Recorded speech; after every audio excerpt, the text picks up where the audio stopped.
The Super Regionals begin Saturday in Stark Vegas, the first time the city has hosted a Super since 2016. State prepping to play Stanford in a best-of-3 series. Game 1 set for 2 p.m. on Saturday. But lots up in the air with the games this weekend due to the weather. Head coach Chris Lemonis saying earlier all his team needs is a window in the day to get the job done. And someone else beating out the rain this afternoon. WCBI Sports' Tom Ebel is in Starkville with the Bulldogs this afternoon and joins us live from Dudy Noble with more. Hey, Tom.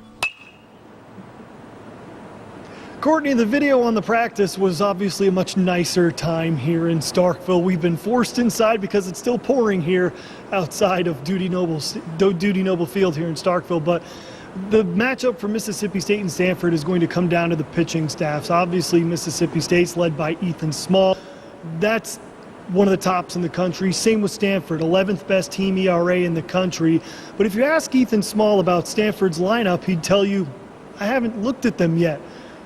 Whenever you hear in baseball a pitcher trusting his stuff, Ethan Small is the definition of that.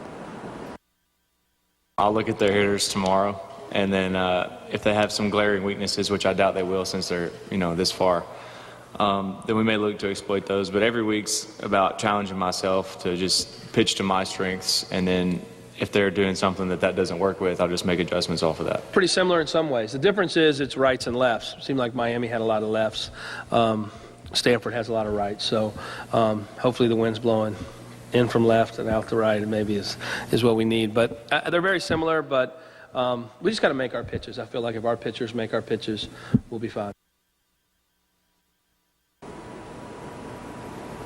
Speaking of the pitching staff, head coach Chris Lemonis saying JT Ginn remains uncertain and that the pitching lineup for this weekend is set to be Ethan Small in Game 1, Peyton Plumlee in Game 2. So we'll see if JT Ginn sees some action as he continues to rehab that elbow injury he suffered in the regional.